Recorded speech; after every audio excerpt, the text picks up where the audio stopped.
Oh my gosh. Good morning. Good morning. Wow, this is great having everybody here today. And what I wanted to do, I hope everybody's doing well this morning. And one of the things that I wanted to talk about was Lent and what it means and what I found out about Lent.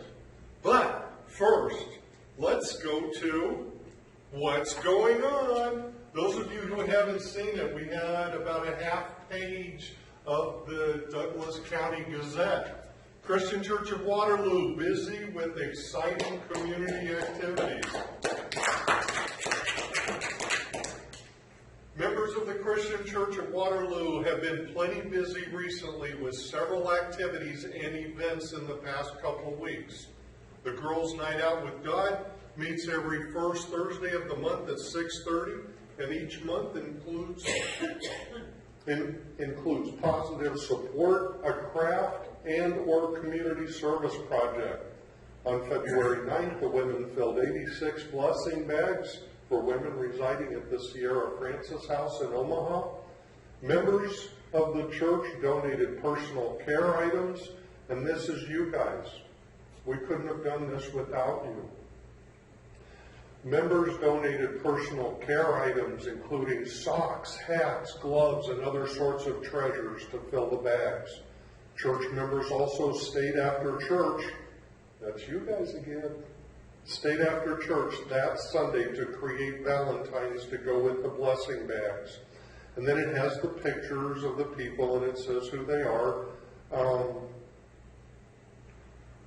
And then in the bottom right, they posed for a picture while dropping off the items at the Sienna Francis House.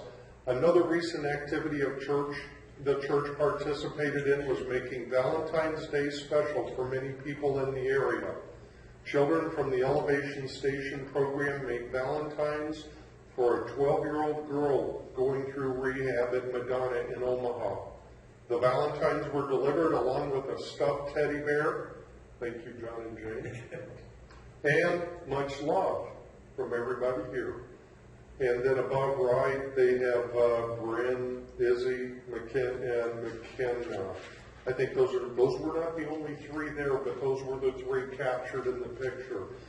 Guys, these are incredible ministries that we have going on here at the church. And it's because of you that we're doing it. It's not because of us. Because of you and because God has taken a place in the church. He's always had a place, but now we're expanding out. Over the last couple of weeks, you've probably noticed all the fish fries popping up. And they usually start through this time of year and they go through Easter. But what is this all about? Lent. It's the period preceding Easter that some churches devote to fasting, abstinence, and penitence in commemoration of Christ's fasting in the wilderness. It runs from Ash Wednesday to Holy Saturday, and it includes 40 weekdays. Ash Wednesday begins Lent for a lot of churches. And what that is for a lot of churches, it's a day of penitence to clean the soul before the Lent fast. Lent was originally created to be a season of reflection and preparation before the celebration of Easter. But what I found was Lent is not called for in the Bible. And keep in mind that that's what we preach from is the Bible. But I could not find Lent in the Bible. In fact, the early New Testament church didn't even observe these things, didn't observe Ash Wednesday or Lent. And I found that not only I couldn't find it in the Bible, but Lent is also not a biblical name. It comes from the word for spring, the season, spring, in Germanic languages. Lens in German, Lent, Lente in Dutch. A lot of scholars have tried to connect Lent with Jesus' 40 days in the desert. And for some Christians, they believe that they are recreating what Jesus went through during those 40 days. And if you remember, when he was in the desert, this was the time before Jesus began his public ministry. This was the time that he was tempted by Satan. Lent is usually marked by fasting, both from food and festivities. Other scholars believe Lent even had pagan origins, and as I was researching Lent, what came up was Ezekiel 8. Ezekiel 8:14, where the women were actually weeping for a Greek god called Tammuz, which later on became Ishtar.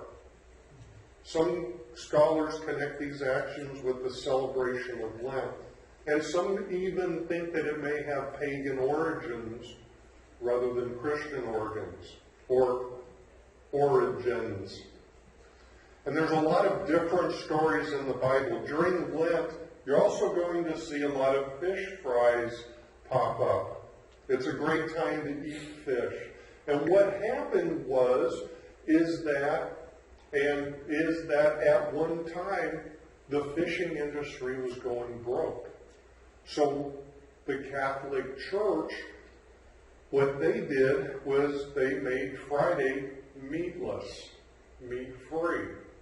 So what it did was it helped the fishing industry, and the fishing industry boomed from there on. And there was a really interesting thing I read was like, okay, we're not supposed to eat meat, but isn't fish meat? And the justification for that is that meat comes from a warm-blooded animal. Fish are cold-blooded. So that's how they kind of justified eating fish as a form that is not meat. But one thing that I found that was really interesting is that when Christianity was banned, they used the sign of the fish kind of as a secret code to let people know that they're Christians.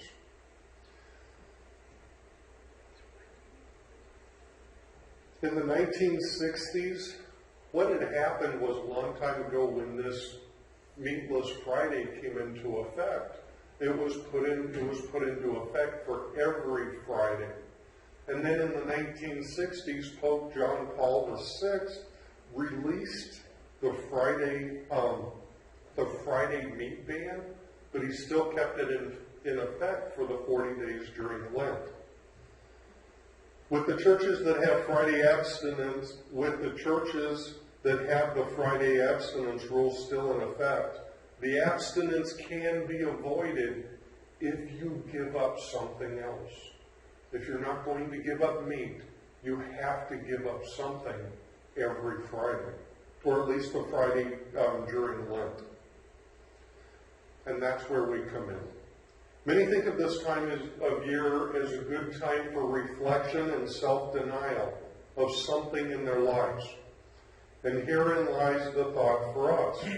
Although the Bible teaches us the importance of fasting and self-examination, it does not teach that there's a 40-day period called Lent, with Ash Wednesday, the start of Lent.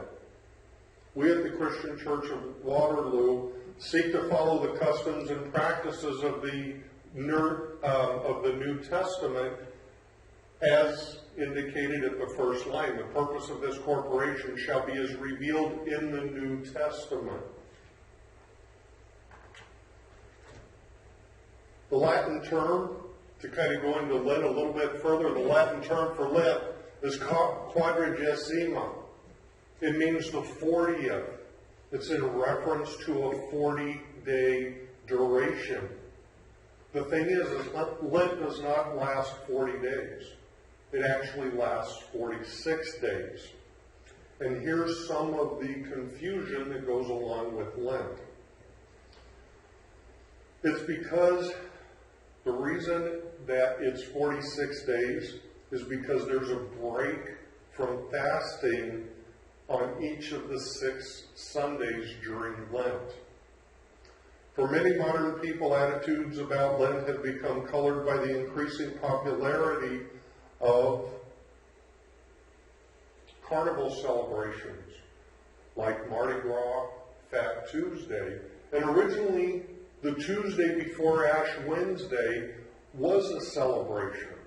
And what it was a feast to get yourself prepared for Lent coming up. But it's turned into other things. A lot of times it's just become one big party. And a lot of people who, even though they'll celebrate the party and they'll celebrate Fat Tuesday, have a hard time of following through with Lent. Given the biblical precedent and the history of excess and sometimes superficiality with Lent, it's not surprising that many restoration-minded churches haven't shown much interest in Lent. We are a restoration-minded church. Christian church is. But there's different kinds of Lent. And I don't want it to sound like I'm coming down on Lent in a negative way, because I see it as a huge opportunity for us. The season of Lent is a perfect time to think about spiritual practices that have historically been at the core of Lent. Fasting and almsgiving, which is in the Bible. These are things that we do. So this is a good time to think about things like that. There's a stewardship organization that provides financial services to religious organizations, and what they've done is they've sponsored a Lenten program called 40 Acts.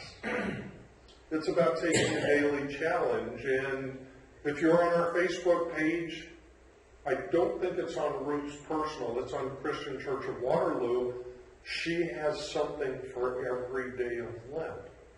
And it's about just being a Christian.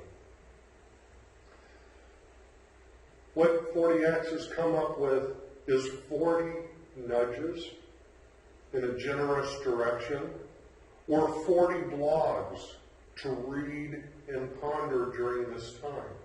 They recently had over 46,000 people join them. So what I'm saying is this is an opportunity. Although we may not celebrate it, this is an opportunity for us to reach out to people.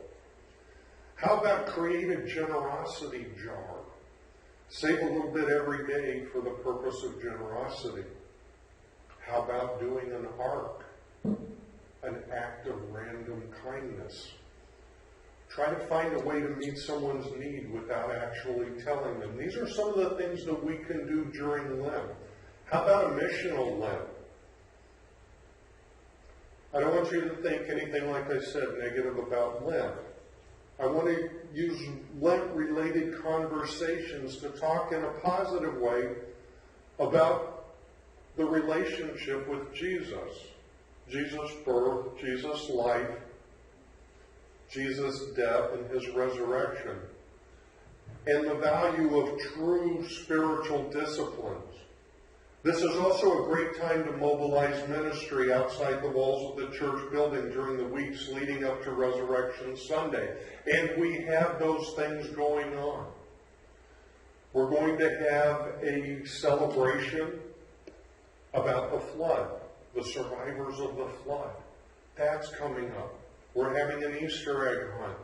We have a Palm Sunday celebration where Jesus rode into Jerusalem. We have a lot of things coming up, and we're taking those opportunities to reach out to people with those ministries. There's no biblical precedent for Lent. It's become associated with excesses. So why shouldn't we, as a church, be satisfied with condemning it or ignoring it? The reason is, or perhaps it's because we're in the redeeming business. We at this church have become adept at turning social events into opportunities. Opportunities to reach out to people who otherwise would not be at this church, or otherwise would not come onto the church grounds. To be able to reach beyond the doors of the church, bring hundreds of people to this church. So why not begin seeing Lent less as an event that those other people do, and more as an opportunity for us to sharpen our own spiritual disciplines and draw the world's attention to Jesus? That was written by T.R. Robertson. He's a freelance writer in Columbia, Missouri. This week, think about what you're doing to draw the world's attention to Jesus, especially during this season and beyond. What are you doing to fulfill the church's mission? And the way I read our mission is discipleship, which is right out of the New Testament, which is right out of Matthew and the Great Commission, which is also on the front of our bulletin. Therefore, go and make disciples of all nations, baptizing them in the name of the Father and the Son and the Holy Spirit. All of this has to do with the purpose of our church and while we're here. One other thing I want to leave with you, and this is what we started with, is that no matter what happens, Jesus said that his church will survive. And I tell you, you are Peter. Peter means rock. His name was originally Simon. Jesus renamed him Peter because he wanted to build his church upon the rock. So it stays for all eternity. And on this rock I will build my church, and the gates of Hades will not overcome Jesus' church. And I wanted to leave you with that because that is such a powerful verse.